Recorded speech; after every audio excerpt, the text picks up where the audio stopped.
بسم اللہ الرحمن الرحیم۔ قالوا یا موسیٰ، کہا انہوں نے اے موسیٰ، اما ان تلقیا، یا آپ ڈالیں، فاما ان نکون اول من القا، یا ہوں ہم پہلے ڈالنے والے، پہلے من وہ القا جو ڈالے۔ قال بل القوا، فرمایا بلکہ تم ڈالو۔ فاذا حبالهم وعصیهم، پس ناگہاں رسیاں ان کی اور لاٹھیاں ان کی، یخیل الیہ، خیال میں ڈالا گیا حضرت موسیٰ کے، من سحرہم، ان کے جادو کی وجہ سے، انہا تسعی، کہ وہ حرکت کر رہی ہیں۔ فاوجس فی نفسہ خیفۃ موسیٰ، پس محسوس کیا اپنے دل میں، خیفتاً خوف، موسیٰ نے۔ قلنا، کہا ہم نے، لا تخف انک انت الاعلی، ڈرو مت، بے شک آپ ہی ہیں الاعلی، آخر کامیاب ہونے والے۔ قالوا یا موسیٰ سے پہلے جادوگروں کہ آپس میں مشورہ کا ذکر تھا کہ انہوں نے اسر النجوی، چھپ چھپ کر مشورے کیے اور پھر آخری نتیجہ پر پہنچے، یہ دونوں جادوگر ہیں اور تمہارا ملک، تمہارا مذہب جو اعلی مذہب ہے اس کو ختم کرنا چاہتے ہیں۔ المصلح کا معنی بتایا تھا، یہ مؤنث ہے امثل کی، اور مراد ہے خوب روشن اور خوب واضح جو تمہارا مذہب ہے اس کو۔ فَأَجْمِعُوا كَيْدَكُمْ، تو الاجماع الاحکام بالعزیمت علی الشیء، فرا کہتی ہیں کہ اجماع کسی چیز کو مضبوط کرنا اور اس پر عزیمت، پختگی، پختہ ارادہ کرنا۔ قیدکم سے مراد تدبیریں ہیں کہ جتنی تدبیریں تم کر سکتے ہو وہ کر لو۔ ثم اتوا صفا، اور پھر صف بندی بنا کر مقابلہ کرو۔ اس سے ایک بات تجھے واضح ہوئی کہ باطل سے باطل مذہب بھی اپنے مذہب کو بہترین دین اور سب سے بہتر دین سمجھتا ہے، اگرچہ وہ کتنا ہی باطل ہی کیوں نہ ہو، اس کو اعلی سے اعلی دین اور بہتر سے بہتر نظام سمجھتا ہے۔ جیسے آج بھی یہی ہے کہ دین طاغوت کے پجاری، نظام طاغوت کے سب پجاری جو ہیں وہ روشن خیال نظام اسی کو سمجھتے ہیں جو نظام طاغوت اور شیطان ہے۔ تو یہی نظام تھا فرعون کے ہاں بھی، اور فرعون اپنے آپ کو حاکم اعلیٰ کہتا۔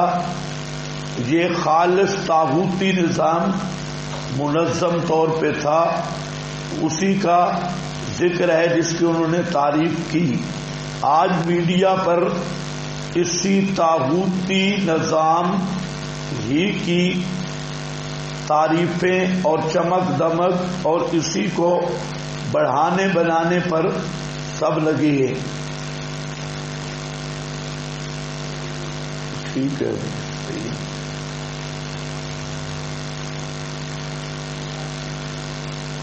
لگاؤ کدھر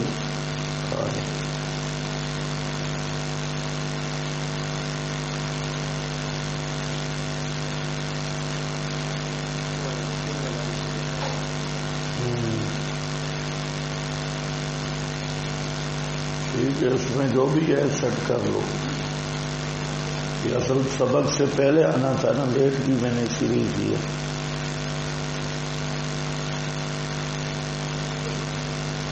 قالوا یا موسیٰ، اب یہ کیفیت مقابلہ کا بیان ہے. کہا ان جادوگروں نے اے موسیٰ اما ان تلقیا، یا تو آپ ڈالیں، یعنی پہل آپ کریں، یا ہم ہیں پہل کرنے والے. یہ کیوں کہا اما ان تلقیا؟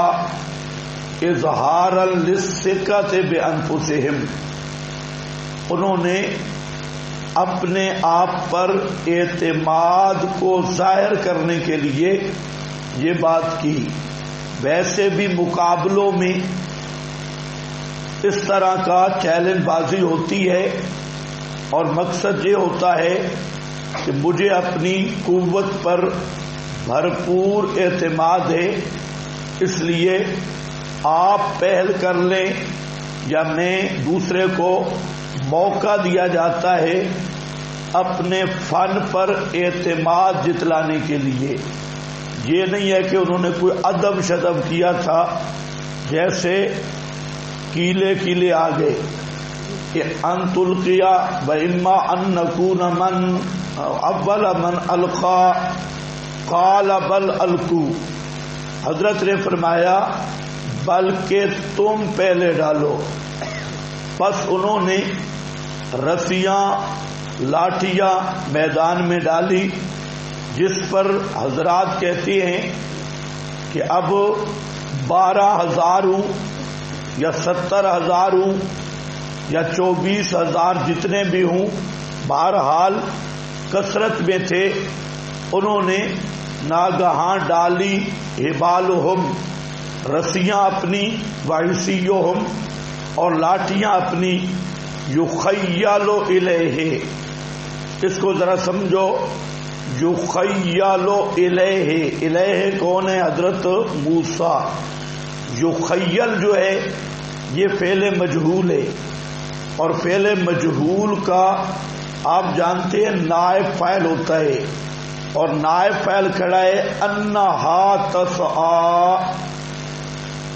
کیا چیز ان کے خیال میں ڈالی گئی؟ انہا تسعی، کہ وہ رسیاں حرکت کر رہی ہیں، تسعی دوڑ رہی ہیں.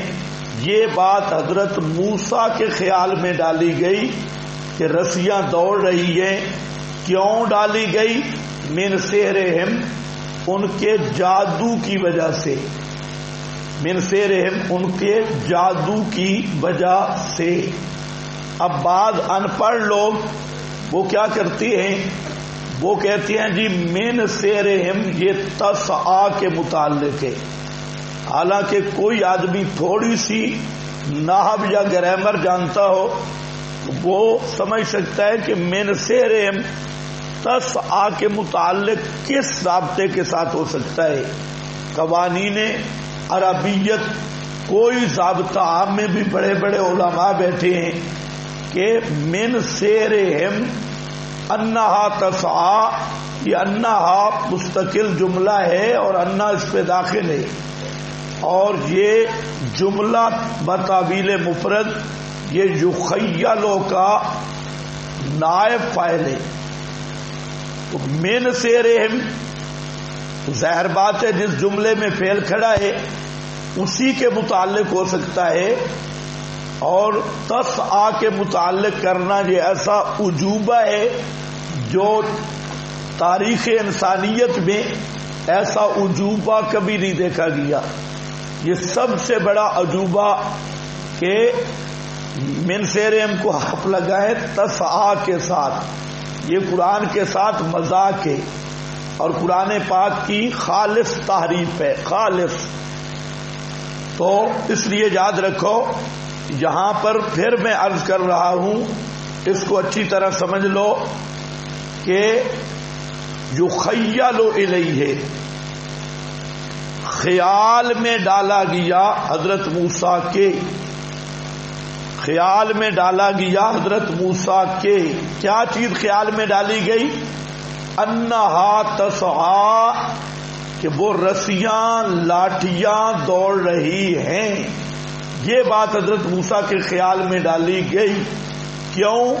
من سحرہم، ان کے جادو کی وجہ سے. تو من سحرہم کا متعلق کیا بنتا ہے؟ یخیل. تو اب یہ بات بالکل اتنی واضح اور کلیئر ہے کہ وہ جو جادو تھا، اس جادو کے اثر کی وجہ سے حضرت موسیٰ علیہ السلام کے خیال میں یہ بات ڈالی گئی، کیا کہ وہ دوڑ رہی ہیں. تو اتنا اثر حضرت موسیٰ علیہ السلام پہ اگرچہ فی الجملہ اور بالکل عارضی اثر ہے، یہ قرآن پاک کی اس نص سے ثابت ہے. ہاں، اس پر قیاس کرنا کہ حضرت موسیٰ علیہ السلام پر فی الجملہ یہ پڑی ہوئی رسیاں لاٹھیاں حرکت کرتی نظر آئیں اور حضرت کے خیال میں یہ بات آئی، تو یہ اس کو قیاس کرنا کہ نبی کریم علیہ السلام پر بھی جادو کا اثر ہو گیا، یہ قیاس مال فارق ہے. امام الانبیاء صلی اللہ علیہ وسلم پر جادو کا اثر ثابت کرنے کے لیے دلیل درکار ہے کہ آپ صلی اللہ علیہ وسلم پہ جادو کا اثر ہوا. اس پر ہمیں دلیل چاہیے، صاف سی دلیل چاہیے. جتنا اس نص میں موجود ہے وہ صرف چاہے چند سیکنڈ ہو، اس پر ایمان لانا ضروری ہے کہ ان کے سحر کی وجہ سے حضرت کے خیال میں یہ بات ڈالی گئی کہ یہ رسیاں چل رہی ہیں. اب اتنی بات پہ ایمان رکھنا یہ ضروری ہے، یہ نص کا مسئلہ ہے. رہ گیا نبی کریم صلی اللہ علیہ وسلم پر جادو کا اثر، تو ہم کہتے ہیں وہ کسی دلیل صحیح سے ثابت نہیں، اس لیے امکان کا درجہ اور ہے اور وقوع کا درجہ اور ہے. آپ صلی اللہ علیہ وسلم پر کسی صحیح صریح نص سے جادو کا اثر ثابت نہیں. کیوں نہیں؟ کہ وہ جو روایت ہے بخاری مسلم کی جو حضرت عائشہ رضی اللہ تعالی عنہا سے آئی ہے، وہ بات ذہن میں رکھ لو کہ اس ایک تو وہ خبر واحد ہے، دوسرا خبر واحد کا ضابطہ آپ جانتے ہیں کہ خبر واحد کے لیے کڑی شرائط ہیں. ان میں ایک شرط یہ بھی ہے خبر واحد کو قبول کرنے کی کہ وہ عموم بلوا میں نہ ہو. اگر خبر واحد عموم بلوا یعنی ایسا معاملہ جو بہت سارے حضرات کے ساتھ متعلق ہے، وہاں خبر واحد حجت نہیں.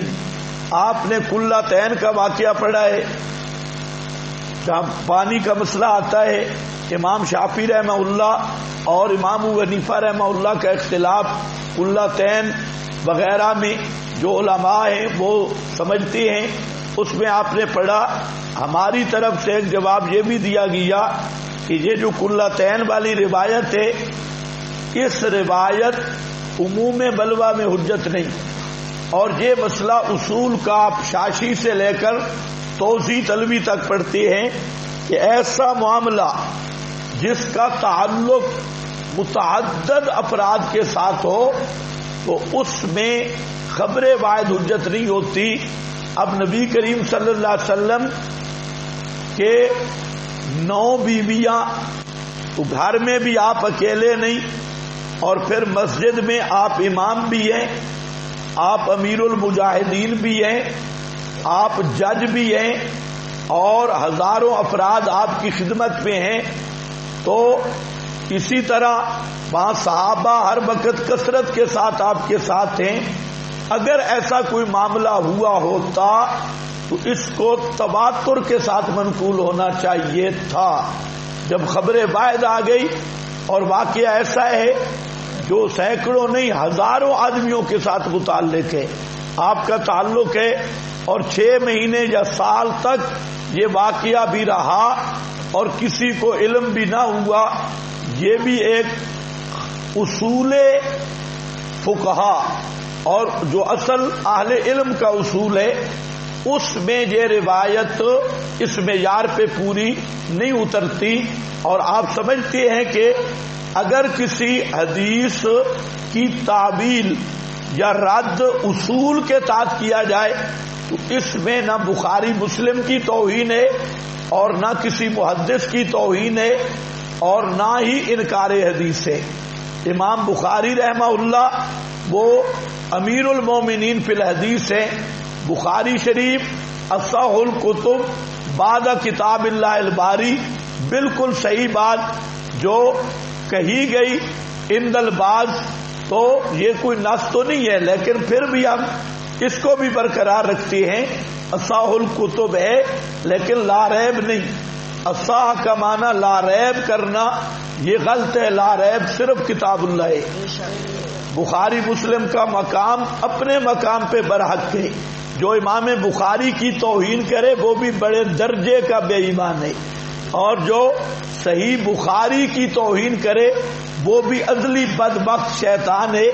لیکن یاد رکھو کسی حدیث پر اصولاً بحث کرنا اور جو فقہا اور محدثین کے مسلمہ اصول ہیں ان کی روشنی میں بحث کرنا، اس کو انکار حدیث قرار دینا یا اس کو توہین بخاری قرار دینا یا اس کو محدثین پر عدم اعتماد قرار دینا، یہ بھی خالص شیطنت ہے اور ابلیسانہ ذہن ہے. ہاں بات ہو اصول کے تحت، اور جو اصول خود نہ وضع کرے، اصول جو محدثین فقہا ماہرین شریعت نے مقرر کیے ہیں ان اصولوں کے تحت بات کرنا یہ قابل داد ہے، یہ قابل مذمت قطعاً نہیں. تو اس لیے نبی کریم علیہ السلام پر جادو کی خبر واحد عموم بلوا میں ایک تو یہ علامہ ابن عاشور وغیرہ نے بھی یہ بات کی. دوسرا علامہ انور شاہ صاحب رحمۃ اللہ علیہ جو حدیث کے امام ہیں اپنے زمانہ کے، علامہ نے اس روایت کا اتنا کیا کہ اس میں اضطراب ضرور ہے، اضطراب. اور پھر انہوں نے بخاری کی اس حدیث کے اضطرابات کو گنوایا کہ اضطراب کہاں کہاں ہے. میں نے اس کو بات کیا سورہ یونس میں، وہاں پر آپ کے پاس حوالے ہیں لیکن میں ابھی یہاں اس پر بات نہیں کر رہا، صرف چند باتیں کرتا ہوں. تو وہاں پر علامہ انور شاہ صاحب نے اضطراب ثابت کیا اور پھر یہ صاف فیصلہ کیا کہ جس طرح روایت آئی ہے اس طرح یہ راوی کا تصرف ہے، راویوں کا فہم اس میں شامل ہوا ہے. اصل بات تھی نہیں جو راوی بیان کر رہے ہیں، اس میں راویوں سے کچھ نہ کچھ ہیر پھیر ہو گیا. علامہ انور شاہ صاحب رحمہ اللہ. اور پھر اس کے بعد ایک توجیہ یہ بھی بعض حضرات نے کی ہے کہ یہودیوں نے جادو کیا تھا اور انہی اوقات انہی دنوں میں آپ ویسے بیمار تھے تو یہودیوں نے مشہور کر دیا کہ ہمارے جادو کی وجہ سے آپ بیمار ہوئے، حالانکہ جادو کی وجہ سے آپ بیمار نہیں ہوئے تھے، ویسے آپ بیمار ہوئے تھے اور اسی دوران انہوں نے جادو بھی کر دیا. تو اب انہوں نے یہ سمجھا کہ ہمارا جادو چل گیا ہے اور آپ ہمارے جادو کی وجہ سے بیمار ہو گئے. یہ توجیہ بھی علامہ ابن عاشور نے بھی کی اور علامہ ابو بکر جساس رازی اس کی احکام القرآن اس میں تو انہوں نے انتہائی سخت انداز میں اس روایت جو جادو والی ہے اس پر سخت تبصرہ کیا.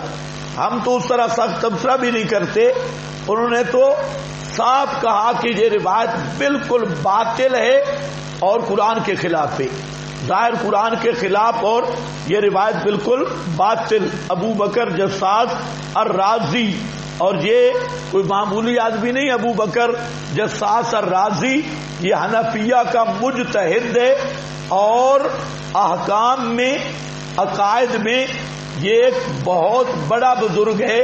تو بہرحال میں عرض یہ کر رہا ہوں کہ یہاں پر 3 مسئلے ہیں۔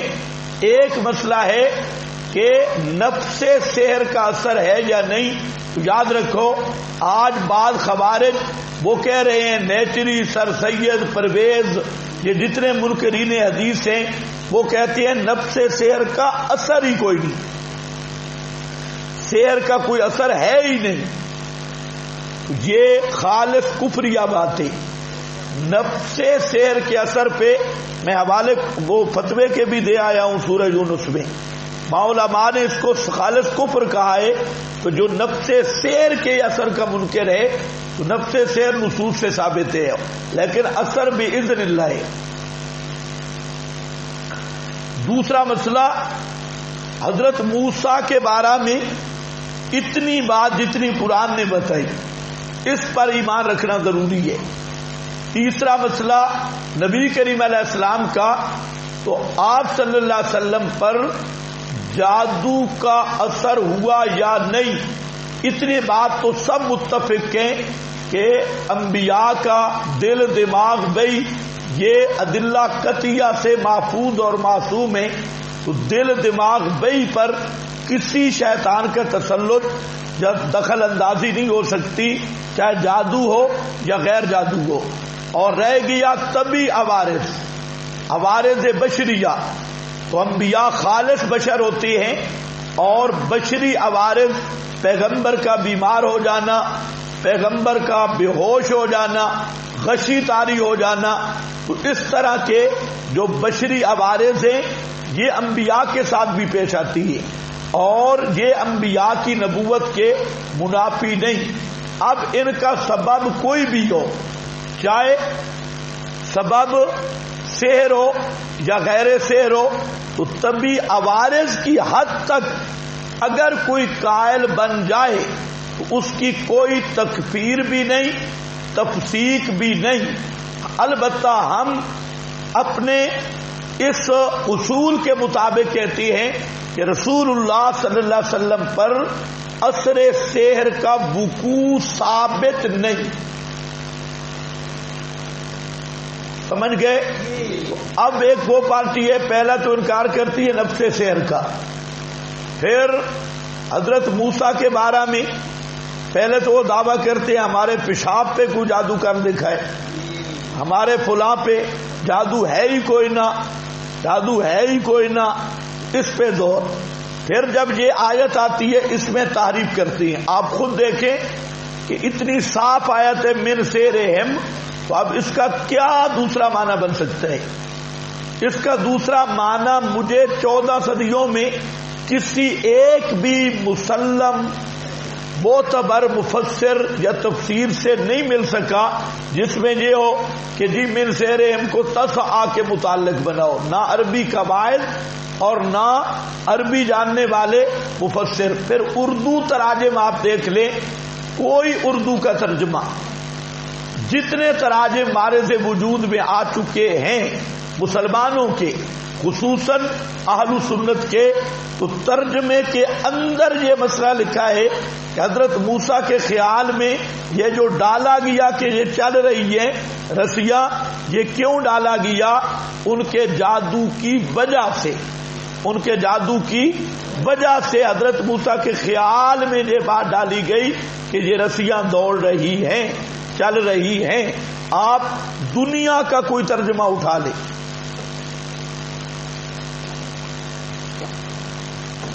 عربی تفسیر، اردو تفسیر، اس لیے اس کا خیال رکھو۔ پھر تیسرا مسئلہ کہ رسول اللہ صلی اللہ علیہ وسلم پر اب دو فریق دونوں غالب بن چکے ہیں۔ ایک وہ ہے جو کہتے ہیں رسول پاک صلی اللہ علیہ وسلم پر جو جادو کا اثر نہیں مانتا وہ خارجی ہے، وہ معتزلی ہے، وہ اہل سنت سے خارج ہے، وہ گمراہ ہے، وہ فلاں. اور دوسری طرف وہ ہیں کہ وہ کہتے ہیں جو اثر مانتا ہے وہ کافر ہے، وہ ظالم ہے، وہ مشرک ہے، وہ اس سائڈ پہ کھڑے ہیں. اور دونوں اس بات کی تنقید نہیں کرتے کہ اثر سے مراد کیا ہے. یہ جو معتزلی کہنے والے ہیں یہ بھی نہیں بتاتے کہ رسول پاک کا ذہن، آپ کا عقل، آپ کی وحی محفوظ ہے. اور جو وہ ہم بات کر رہے ہیں وہ عوارض بشری کی حد تک کر رہے ہیں، تبھی عوارض کی حد تک کر رہے ہیں. اگر یہ کلیئر کر دیں تو جھگڑا پھر میرا خیال ہے اگر دوسروں میں بھی کوئی سمجھداری ہو تو جھگڑا ختم. اور وہ بھی کوئی فرق نہیں کرتے، مطلقاً تکفیر ہے. اب قال الظالمون کی میں نے آپ کو بات بتا دی ہے. ان تتبعون الا رجلا مسحورا. وہاں مسحور کے کتنے معنی ہیں؟ 5 معنی ابن جریر سے لے کے آخر تک مفسرین کر رہے ہیں. تو پھر کم از کم اتنی بات تو آ گئی نا، جب 5 برابر کے معنی ہو رہے ہیں تو آیت جو ہے وہ قطعی دلالت تو نہ رہی. جب قطعی دلالت نہیں مابین نزاع پر، تو تکفیر کس اصول سے ہوگی؟ کس اصول سے کافر کہا جائے گا؟ یہ بھی آپ ذہن میں رکھ لیں. پھر میں تجھے کہا کرتا ہوں کہ قال الظالمون ان تتبعون الا رجلا مسحورا، کہ مسحور جس معنی میں کافروں نے نبی کو کہا، آج بھی کوئی اس معنی میں آپ کو مسحور کہے وہ کافر ہے. لیکن اب سوال ہے کہ تبھی فی الجملہ اثر، کیا کافروں نے اس معنی میں آپ کو مسحور کہا ہے؟ یہ انصاف کی بات ہے. جس معنی میں ظالموں نے آپ کو مسحور کہا، کافروں مشرکوں نے آپ کو مسحور کہا کہ مجنون ہے، پاگل ہے، جادو کا مارا ہوا اور جادو کی وجہ سے اس کا دماغ ٹھکانے نہیں، اس کی کوئی اتباع کرتے ہو، یہ قابل اتباع ہی نہیں ہے. اللہ نے وہاں جتنے فتوے لگائے ان کے اس قول پہ لگائے تو ٹھیک ہے. ہم بھی کہتے ہیں جو بھی آپ کو قابل اتباع نہ سمجھے وہ بھی ظالم ہے. جو آپ پر جادو مسحور بئی معنی کے جس معنی میں کافروں نے کہا مجنون ہے، پاگل ہے، اس کا عقل ٹھکانے پہ نہیں، جو شخص آپ کے مجنون بھی چھوڑو، جو شخص آپ کے عقل پر شیطان یا جادو کا تسلط مانے، بے شک ہے کہ میں مجنون نہیں مانتا، آپ کے دل دماغ وہی پر جادو کا اثر مانتا ہے، وہ شخص بھی کافر ہے، مسلمان نہیں ہے. اب بتاؤ، ہم تو اس سے بھی تھوڑا آگے ہیں. کیوں کہ پیغمبر کی تینوں چیزیں کیا ہے؟ محفوظ ہیں. یہ اپنے مقام پہ اصول میں طے شدہ بات ہے.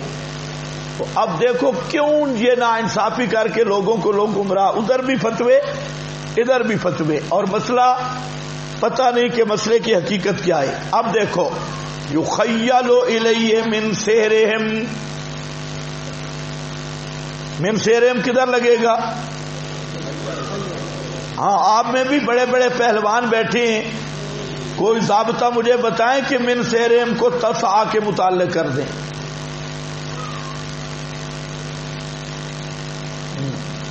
کوئی کھلاڑی ہو، انہا تسعى فاوجس فی نفسی خیفتا، بس محسوس کیا حضرت نے اپنے دل میں خیفتا، یہ تنوین تنکیر کی ہے اور یہ بتا رہی ہے معمولی سا خوف تھا، اتنا زیادہ نہیں ڈرے حضرت موسیٰ، معمولی. بعد نے کہا کہ یہ خوف بڑا تھا، خیفتن ایک دفعہ بہت زیادہ ڈر گئے، خیفتن.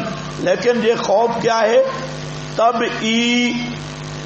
اب حضرت موسیٰ علیہ السلام کیوں ڈرے؟ وجہ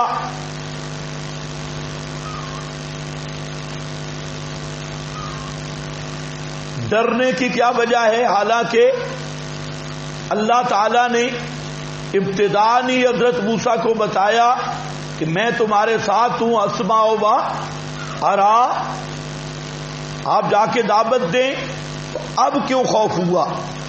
یاد رکھ لو یہ خوف جو تھا ایک تو طبی خوف تھا اور طبی خوف غیر اختیاری ہے، اور یہ بھی عوارض بشریہ میں سے ہے کہ پیغمبر پر طبی عوارض وہی پیش ہوتے ہیں جو بشر پہ پیش ہوتے ہیں اور پیش آتے ہیں، تو خیفتاً یہ خوف طبی ہے۔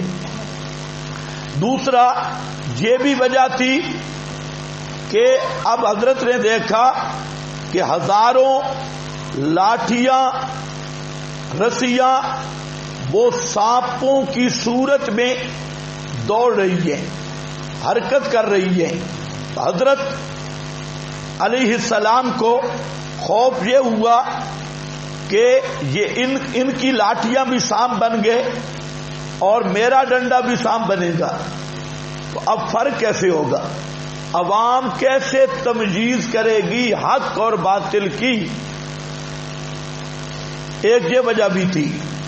دوسری وجہ بلکہ تیسری وجہ یہ تھی، حضرت شیخ القرآن رحمت اللہ علیہ وہ فرماتے ہیں کہ وہ وجہ یہ تھی کہ حضرت موسیٰ کے اختیار میں معجزہ نہیں تھا، معجزہ نبی کے اختیار میں نہیں، اور جب میدان سانپوں سے بھر گیا تو حضرت موسیٰ کے دل میں یہ خوف پیدا ہوا۔ حضرت شیخ کے لفظ ہیں کہ ڈور میرے ہاتھ سے نہیں، ڈور میرے ہاتھ میں نہیں، یعنی معجزے پر میرا اختیار نہیں ہے اور اللہ تعالیٰ کو تو کوئی مجبور کرنے والا نہیں، اور اس لیے حضرت موسیٰ علیہ السلام کو تھوڑا سا ڈر محسوس ہوا کہ اللہ جانے اب کیا بننے والا ہے۔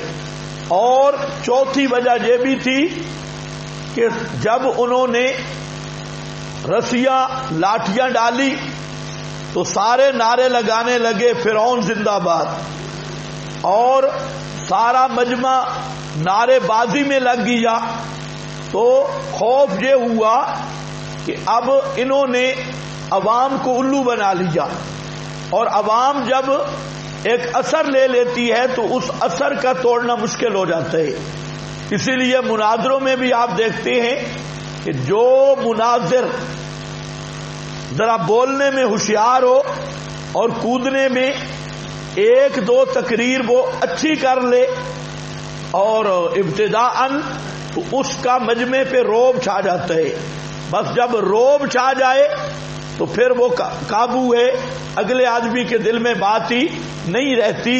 تو عموماً مقابلوں مناظروں میں یہ ہوتا ہے، تو انہوں نے رسیاں لاٹھیاں ڈالی اور سارا میدان نعروں سے گونج اٹھا کہ فرعون زندہ باد، جادوگر زندہ باد، اور بھنگڑے ڈالنے لگے اور شور کرنے لگے۔ تو حضرت موسیٰ علیہ السلام کو یہ خیال آیا کہ اب یہ عوام کو تو متاثر کر چکے ہیں اور عوام ان کے حق میں نعرے لگا رہی ہے، تو اب اس تاثر کو ختم کرنا بھی تھوڑا مشکل ہی ہوگا۔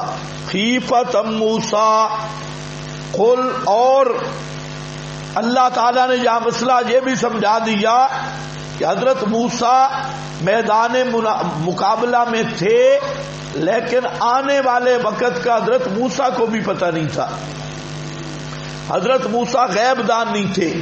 قلنا لا تخف، ہم نے کہا ڈرو نہیں، انک انت الاعلی، بے شک آپ ہی جیتیں گے، آپ ہی غالب ہیں آخر میں،